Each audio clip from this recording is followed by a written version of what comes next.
Hey, what's up, guys? Steel City Dashcam here. I just wanted to give you a little rundown of the best whiskeys, American whiskeys and bourbons you can get for around the $20 range. For those of you who want to get into whiskey and bourbon and don't want to immediately drop the $50, $60 on a nice bottle, here are some good options for you. So I'm just going to start left to right.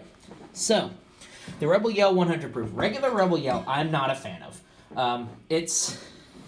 It's not complex. Even the 100 isn't very complex flavor-wise. But 100 proof, it's smoother. It's a wheated bourbon, so if you like stuff like Maker's Mark, if you like Weller, Larceny, this is a nice budget wheated bourbon like those ones are. It is... All I can really say is this is one that I won't necessarily pour a glass of, but it is great for if you are a fan of whiskey shots. While my buddy and I were working on our car, we went through half this bottle. Just sitting there drinking it, taking little swigs as we're working. It's a great cold day whiskey. It's a great I don't want to say out and about, but while you're doing your work around the house, if you want a little sip of something, this one will keep you warm, especially outside in the winter. And the flavor is pleasant. It's not complex. It's not intricate by any means, but it's pleasant. It's smooth. It has a presence, but it's not overbearing, and you're not focusing on how great and how complex it tastes. You're focusing on how smooth it is for a 100 proof bourbon. So that's... I have another wheated one in here that I'll get to, but it is a solid... In Pennsylvania, you can get it for $19.99. It is a solid buy at that price, especially if you're looking at getting into wheated bourbons. If you know you like wheated bourbons and are looking for that cheap daily sipper that doesn't break the bank, highly recommend giving it a try. Now, moving on to my cheap rye here. In PA, you can get this for between $22 and $25, depending on the sale price. So George Dickel, I've had a couple of their products, and they're all solid. Nothing screams at you, but they're solid. Now, the rye is a little different. The rye actually has really interesting flavor notes that I haven't really tasted in any other rye. And it's funny that it's called Dickel because the note you get the most is pickle. It is a little bit present in the nose. It is present all the way through the taste, all the way down until that final hug it gives you at the end. And if you want a cheap rye, I would not recommend anything else. This is by far what I would go with. And it's 90 proof. So it's a little bit more mellow for those of you who don't like the 100 proof stuff. But if you're like me and the 80 proof stuff doesn't really appeal to you so much anymore, it's a solid choice that has a little bit of oomph to it, a little bit of presence all throughout your body. So ultimately, it's the only rye I have here. Again, I'm not the biggest fan of ryes, but I loved this one. And if you're looking for a cheap rye to get yourself into it, that's exactly why I bought this. It was cheap. I heard good things. Tried it. It's smooth. It has interesting flavor notes. It's nothing overly complex, but it's interesting, and it's smooth, and it just tastes good. So coming in around the $20 mark, that's what I would recommend, for sure. Now, this one I almost didn't put here because in PA it is a little bit more than retail. You can get it around $20 in other states. In Pennsylvania, it's $27. And it is very sought after, very hard to find. This is the Weller Special Reserve. This is the other wheated bourbon I mentioned earlier. I'm not going to go too much into this one because it's harder to find than the rest. But if you can find this, by far the best $25-ish you could spend on a bottle of bourbon. Again, it's wheated, so you get a little bit more sweetness. You get a little bit less spice. A little bit more of the oak in the barrel comes out. But it is a phenomenal choice at the price. If I see in other states, people buy it for twice as much as that. It's not worth that. The antique is worth maybe $50, $60. But this is solid at $20 to $25. Now moving on to, this is actually a Jim Beam product. I'm not a fan of regular Jim Beam. I like their double oak. It has a lot of graham cracker, a lot of s'moresy kind of flavors. But it's mellow. It doesn't have much bite to it. The bonded, the proofage is there and the warmth is there, but the flavor profile is just not that complex. This gets it right. This is using Jim Beam's original recipe, back when it was made in an old tub. It's bottled and bond, so it's 100 proof. It is, in fact, they say it themselves that it's a very robust flavor profile. It reminds you of Jim Beam, but it's what you want Jim Beam to be. It has just enough complexity in the flavor. It's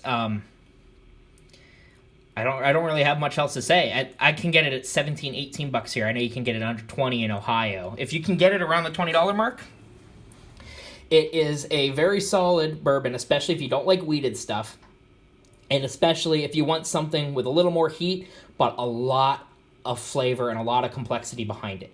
This one has that. It has a little bit of a bite. It does taste a little bit like it's younger, and like it's a little bit less refined, but where it lacks being refined, it makes up for in the flavor you're getting. So that's just something to keep in mind. That is, if you've never had it and you want to spend the $20, you have $20 laying around, buy it. It's phenomenal. Especially at that price. Like, I would pay $5-10 more for it, but at $20, it's a steal. Now the next one, Old Granddad. I don't really have much to say about it, aside from it is a cheap high rye. So this is a good one where if you know you like bourbons, you don't know that you like ryes at all, but you want to play it safe and get something that's still a bourbon and still has the warmth, because this is 100 proof. It is a bottled and bond. This is a great one to go with, especially if you don't know if you like the high rye stuff, if you don't know you like ryes. This is, if you want to play it even safer than buying a cheap rye, buy a cheap high rye, because it is still a bourbon, but it has some of the notes, some of the complexities of a rye. And for that reason alone, I had to put it here. You can get it around the 20 to 25 range in Pennsylvania. If you can find it cheaper, by all means. But it's solid, and it's something where it's the cheapest, decent version of something you may not know you like or not. So just for that reason alone, I have to include it. Now, my favorite on this whole shelf, this whole little, all of these guys here, Evan Williams Bottled and Bond will always, even if I'm a millionaire, there will be a bottle of this on my shelf.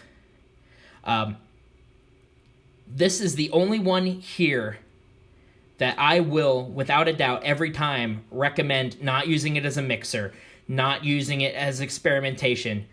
Pour a glass and drink it. It is, believe it or not, for under $20, it's that smooth. It has the flavors of an Evan Williams bourbon, but a bit more refined, a little bit more uncut, because of course it is cut less. They add less water. It's 100 proof. It's bottled and bond. And I'm not a big fan of Evan Williams in general, but this product of theirs I will buy every day of the week. And I have another full bottle on my shelf somewhere over there. It is, just so you can see a little bit clearer, and you can see this is probably my third or fourth bottle, and I'm definitely not just starting it. It is by far my recommendation out of everything here. If you've never gotten a bourbon, this is the one that will get you into bourbon.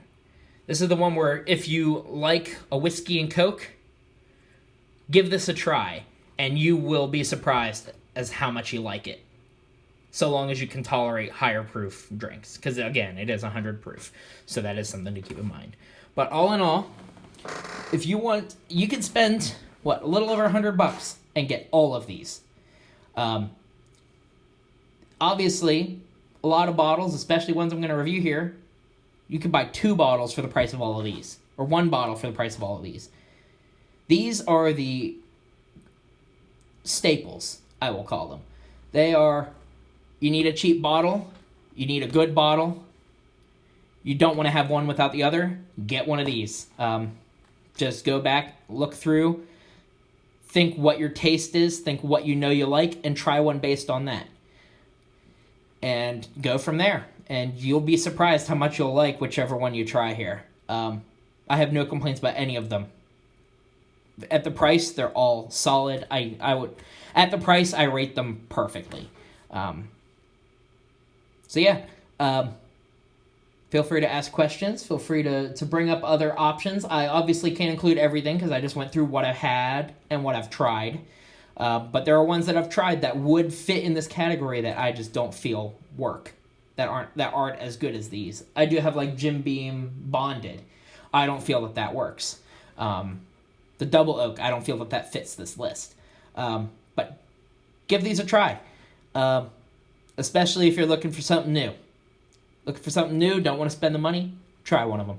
You'd be surprised. Thanks for watching. I hope you look forward to the next video. I know I do. And cheers. See you in the next video.